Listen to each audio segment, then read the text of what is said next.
नमस्कार मित्रों, अब हम शुरू करने जा रहे हैं सीडीपी का पार्ट, जो कि सीटेट के लिए बहुत ज़रूरी है। और आप लोगों को एक जानकारी देनी थी कि अब मेरे डिस्क्रिप्शन बॉक्स में आप लोगों को व्हाट्सएप ग्रुप का लिंक मिल जाएगा। अगर आप ज्वाइन कर लेंगे तो आपको वहाँ पे नोट्स वगैरह भी प्रोवाइड कर दिए जाएंगे। तो प्रश्न है, निम्न में से कौन सा कथन सत्य नहीं है? सत्य नहीं है। आप लोग का जो पेपर है वो ऑनलाइन होने वाला है, तो ध्यान दीजिएगा कि नहीं पर आप लोग ध्यान दें। सीखना व्यवहार परिवर्तन की एक प्रक्रिया है, ये सही है। वृद्धि एक जैविक प्रक्रिया है, ये भी सही है। विकास एक मात्रात्मक प्रक्रिया है, ये गलत है।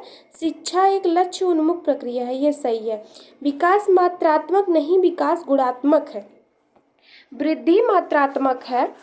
वृद्धि जो है वो जैविक प्रक्रिया के साथ साथ मात्रात्मक भी है, लेकिन विकास मात्रात्मक नहीं है, ये गुणात्मक है। विकास से तात्पर्य ये है, वृद्धि और विकास दो टर्म है। तो वृद्धि जो होती है वो शरीर को विकसित करने में, शरीर कितना लंबा हुआ, चौड़ा हुआ, नाटा हुआ कि कैसा हुआ, उसका विकास किस हिसाब से हुआ, वृद्धि जो है वो दिखाई देती है।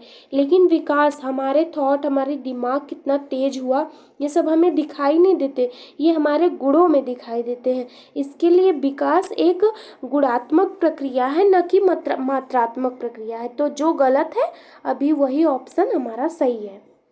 नेक्स्ट है, क्षेत्र विशेष में बालक की विशिष्ट योग्यता तथा विशिष्ट क्षमता को क्या कहते हैं? किसी क्षेत्र विशेष में बालक की क्षमता या योग्यता को क्या उसके मूल्य कहते हैं, या अभिप्रेरणा कहते हैं, या अभिक्षमता कहते हैं, या रुचि कहते हैं? इसके ऑप्शन मैंने नहीं बना पाई हूँ मैं, तो आप लोग ऐसे टिक कर दीजिएगा। वैसे ऑप्शन की कोई ज़रूरत नहीं है, आप लोग ऐसे भी, आपको बस प्रश्न देखना है, ऑप्शन से कोई ज़रूरी नहीं है।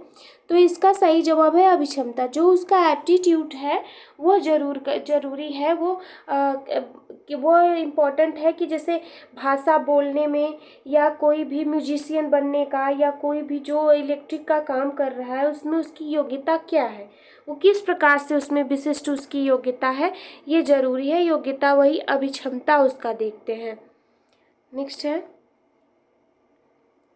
ब्रूनर की प्रतिबिंबात्मक अवस्था पियाजे के संज्ञानात्मक विकास की किस अवस्था से मिलती जुलती है? पियाजे ने बाल विकास का अवस्था 4 अवस्थाएं बताई हैं, तो ब्रूनर की एक अवस्था ऐसी है जो पियाजे की अवस्था से मिलती जुलती है। तो औपचारिक सक्रियात्मक अवस्था, या पूर्व सक्रियात्मक अवस्था, या मूर्त सक्रियात्मक अवस्था, या संवेगात्मक गामक अवस्था किससे मिलती जुलती है?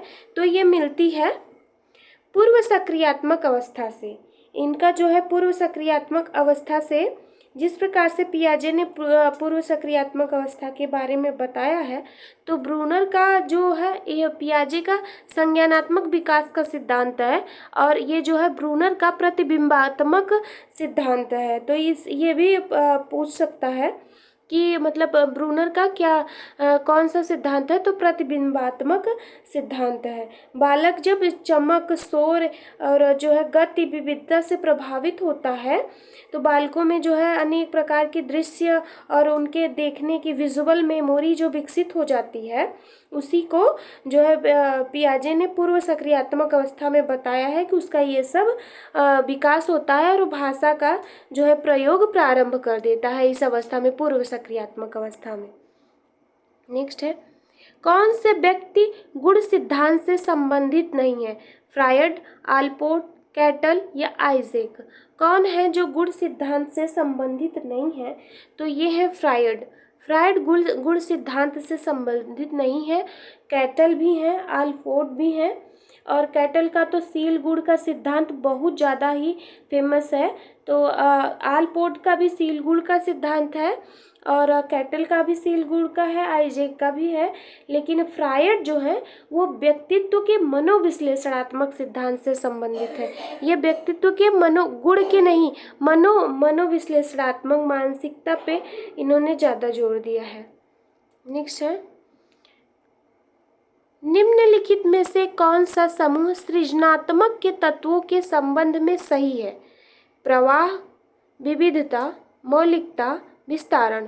सृजनात्मक तत्वों, कुछ नया खोजने में सबसे ज़्यादा क्या महत्वपूर्ण है?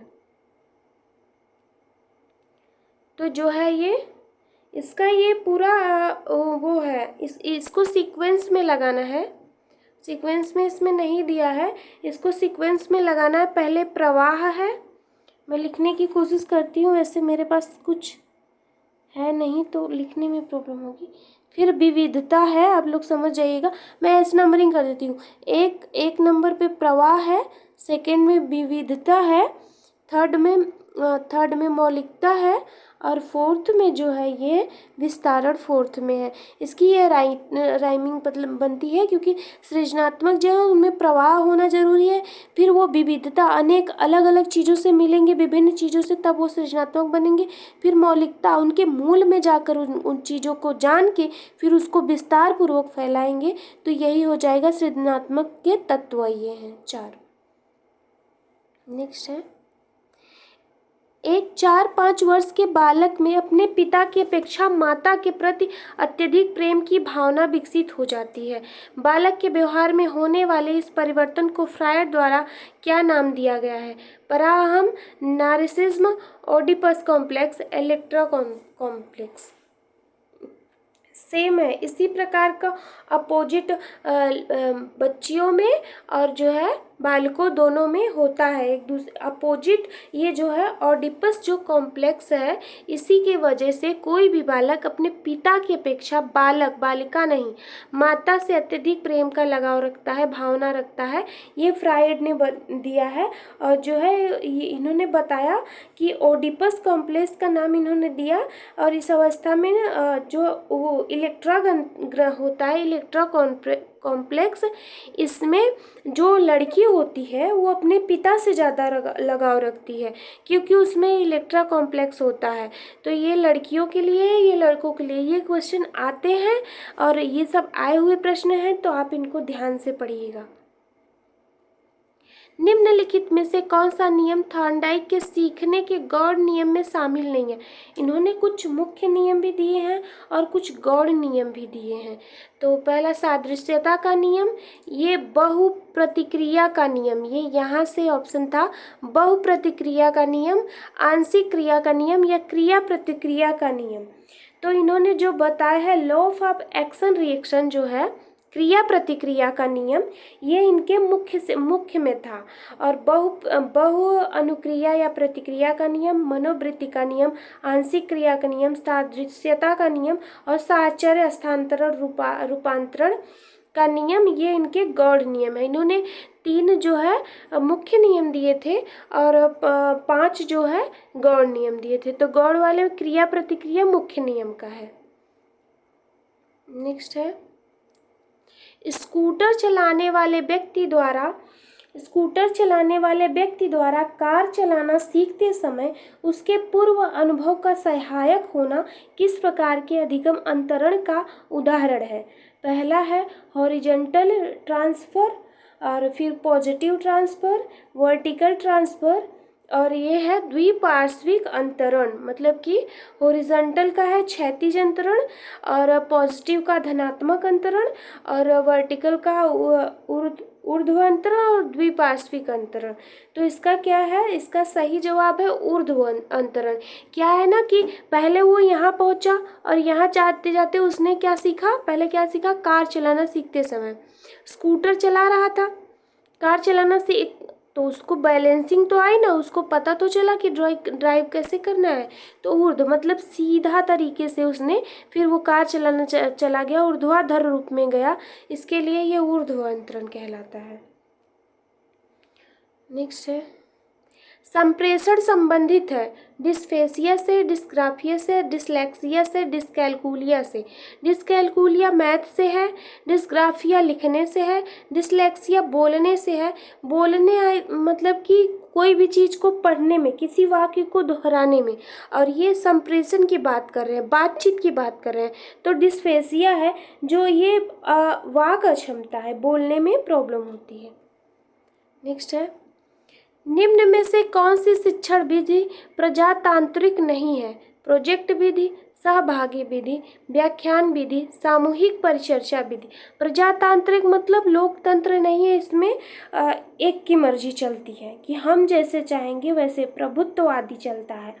इसके लिए ये जो है व्याख्यान मेथड जो है ये प्रजातांत्रिक नहीं है। कोई भी टीचर आता है और जो है भाषण देता है, लेक्चर देता है, दे के वो चला जाता है, तो ये प्रजातांत्रिक नहीं हुई। शिक्षण की दो विधियां हैं मुख्य रूप से, प्रभुत्ववादी शिक्षण विधि है, प्रजातांत्रिक शिक्षण विधि है। तो प्रभुत्ववादी शिक्षण विधि में आता है व्याख्यान विधि, प्रदर्शन विधि, व्यक्तिगत निदेशन अनुवर्ग विधि, अभिक्रमित अनुदेशन विधि। और प्रजातांत्रिक शिक्षण में जो आता है उसमें आता है प्रश्नोत्तरी विधि, सामूहिक परिचर्चा विधि, अन्वेषण विधि, प्रोजेक्ट विधि, ऐतिहासिक खोज विधि, जिसमें बच्चों को आगे करके बच्चों से चीज़ें कराई जाए, उनको सिखाया जाए, वो प्रजातांत्रिक विधि होती है। जैसे सहभागी विधि होगी, सामूहिक परिचर्चा होगा, प्रोजेक्ट होगा, इसमें बच्चों का रोल है। लेकिन व्याख्यान विधि में बस टीचर बोलेगा और बच्चा बस एक सुनेगा, इसके लिए प्रजातांत्रिक नहीं है। शैक्षिक उद्देश्यों के ब्लूम के वर्गीकरण के भावनात्मक से निम्न में से कौन सा स्तर संबंधित नहीं है? ब्लूम के वर्गीकरण में भावनात्मक में निम्न में कौन सा स्तर नहीं संबंधित है? तो व्यवस्थापन, अनुप्रिया, आग्रहण या ज्ञान। कौन सा स्तर नहीं संबंधित है? तो ये जो है ज्ञान ब्लूम में नहीं संबंधित है। इसमें है आग्रहण, प्रतिक्रिया, अनुक्रिया या अनुमूल्यन, संगठन, व्यवस्थापन, स्वाभाविकरण। ये अनुप्रिया नहीं है, ये अनुक्रिया है। अनुक्रिया। नेक्स्ट है, निम्न में से कौन सा शिक्षण का स्तर नहीं है? परावर्तित स्तर, अभिप्रेरणा स्तर, स्मृति स्तर, अवबोध स्तर। कौन सा शिक्षण का स्तर नहीं है इसमें पूछ रहा है कि इसमें कौन सा शिक्षण का स्तर नहीं है? तो ये है अभिप्रेरणा स्तर। अभिप्रेरणा स्तर शिक्षण का स्तर नहीं है। शिक्षण के 3 स्तर हैं, एक है स्मृति, मेमोरी स्तर, दूसरा है अवबोध, अंडरस्टैंडिंग लेवल, और चिंतन या परावर्तित, रिफ्लेक्टिव, ये जो है रिफ्लेक्टिव मेथड है। ये तीनों हैं, लेकिन अभिप्रेरणा स्तर नहीं है। नेक्स्ट है, अधिगम प्रक्रिया उद्दीपन एवं डैश के बीच की संगति है। पूर्व अनुभव के, व्यवहार के, अनुक्रिया के, पशु के। मतलब कि अधिगम प्रक्रिया है, सीखने की जो प्रक्रिया है वो किससे संबंधित है? उद्दीपक अनुक्रिया का संबंध आपने सुना होगा। स्क्रीनर की थ्योरी है उसमें उद्दीपक अनुक्रिया का सिद्धांत है। तो ये अधिगम प्रक्रिया उद्दीपक एवं अनुक्रिया के बीच की संगति है। अगला देखते हैं, निम्न में से कौन सी शिक्षण विधि प्रगतिवादी सिद्धांतों पर आधारित है? आगमन, समस्या समाधान, प्रश्न उत्तर, निगमन। कौन सी विधि जो है प्रकृतिवादी सिद्धांतों पर आधारित है? तो ये समस्या समाधान जो है ये प्रगतिवाद मतलब बढ़ावा, बालक को सक्रिय अधिगमकर्ता इसमें माना जाता है और बच्चा अपने पूर्व अनुभवों के आधार पर अपना ज्ञान का निर्माण करता है। और इसमें बच्चों को खेल आदि के द्वारा बच्चों को समस्या का समाधान करना सिखाया जाता है। तो आज के लिए बस इतना ही। धन्यवाद।